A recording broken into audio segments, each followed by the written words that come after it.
Vale, a ver, la cuestión, la cosa, lo que pasa es que justo después de haber terminado de hacer el vídeo que se llama Fotografía Básica, me dije a mí mismo, mañana hago la parte 2, pero pasaron cosas y dije, no pasa nada, lo hago la semana que viene.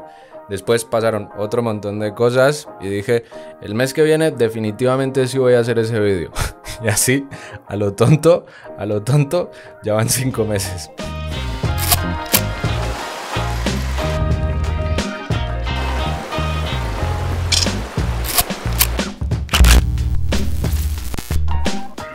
Hola YouTube, ¿qué tal? Bienvenidos a otro vídeo, encantado de tenerlos por aquí nuevamente. Como decía al principio, este vídeo de hoy es la segunda parte de mi vídeo Fotografía Básica que publiqué anteriormente. Y tengo que decirles, porque es muy importante, que los conceptos de los que hablamos en ese vídeo estén bastante claros antes de ver este. Entonces, los que no han visto ese otro vídeo, voy a dejar el enlace por aquí en una tarjeta y también dejo el enlace en la descripción de este vídeo para que vayan a echarle un vistazo y después de que ya tengan claros esos conceptos, vuelven a este. Entonces, la cosa es que los temas del vídeo anterior, el concepto del triángulo de la exposición y sus 3 factores, la velocidad de obturador, la apertura y el ISO, son tal vez lo más fundamental, lo más básico y lo que todo fotógrafo debe de tener muy bien interiorizado, porque entender esos 3 conceptos y sobre todo saber cómo balancearlos entre ellos es lo que hace que nuestra fotografía pase de estar en un nivel como por aquí a estar por aquí.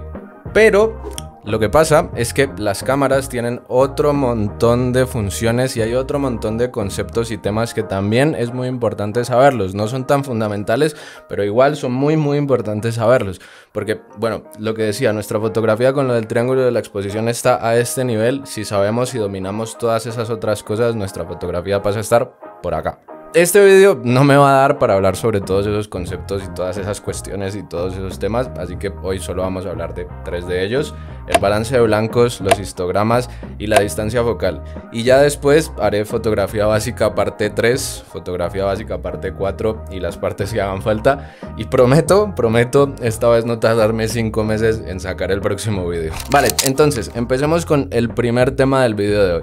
Lo primero que hay que entender, lo primero que hay que tener súper claro es que la luz tiene una temperatura y esa temperatura se mide con la escala de Kelvin. Ahora, se estarán preguntando, ¿qué mierda tiene que ver la temperatura de la luz con el balance de blancos?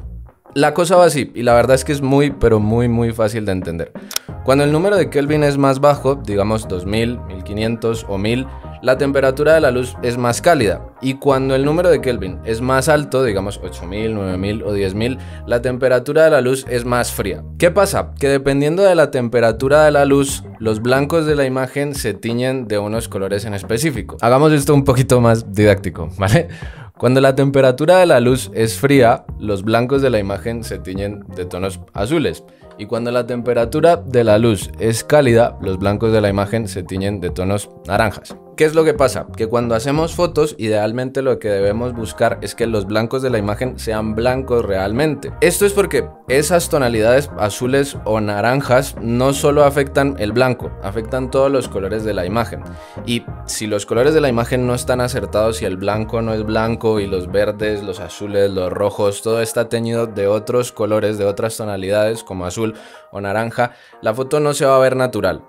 Va a parecer que hay algo extraño cuando la veamos. Ahora, ¿qué es lo que podemos hacer con la cámara para contrarrestar esto de que se tiña la foto de azul o naranja? Las cámaras tienen una función que es la función de balance de blancos. Cuando vamos allí y ajustamos el balance de blancos, por ejemplo, en 2500, lo que la cámara va a hacer es meter muchísimo color azul en la imagen para contrarrestar el naranja. Y viceversa. Si ajustamos el balance de blanco de la cámara en 9000, por ejemplo, la cámara va a añadir muchísimo color naranja a las fotos para contrarrestar el azul. El concepto es muy sencillo de entender, la escala no es complicada y al final lo que estamos buscando es eso, simplemente que los blancos sean blancos de verdad. Entonces, con práctica y con muchas fotos y con tiempo, es cuando ya podemos hacer manualmente esto del ajuste para que los blancos sean blancos de verdad, para balancear los blancos. Dentro de la cámara, dentro de la función de balance de blancos, hay unos preajustes que pueden venirles muy bien a los principiantes, a los que aún no tienen muy claro cómo hacer el ajuste del balance de blancos manualmente, que es lo ideal. Pero con esos ajustes preestablecidos, que básicamente lo que hacen es indicar las situaciones en las que se deben de utilizar, porque si los han visto ponen nombres como luz de día, nublado, tungsteno, fluorescente, por ejemplo. Entonces es muy simple y muy sencillo. Cuando se encuentren en una situación que tiene ese tipo de luz, poner ese ajuste preestablecido específico para esa situación, para que los blancos sean blancos. Segundo tema del vídeo de hoy, los histogramas. ¿Alguna vez han visto esos gráficos que aparecen en la pantalla de la cámara o en el editor de fotos, que es como un cuadro con un montón de picos que parece un electrocardiograma? Pues eso es un histograma. Y no se preocupen porque puede parecer complicado, pero la verdad es que es muy fácil de usar y la verdad es muy útil. Para empezar, tenemos que entender qué es lo que nos muestra. El eje horizontal, la parte de abajo, representa una escala de tonalidad de grises. A la izquierda de ese gráfico están los tonos negros, lo más oscuro, y a la derecha de ese gráfico están los tonos blancos, lo más claro. Y en medio de esos dos puntos están todas las demás tonalidades. Entonces, si vamos de izquierda a derecha, se puede decir que se va aclarando, se va pasando de negro a blanco. Esto en palabras más simples quiere decir que un lado del gráfico representa las partes más oscuras de la imagen y el otro lado del gráfico representa las partes más iluminadas de la imagen. El eje vertical del histograma representa la cantidad de píxeles.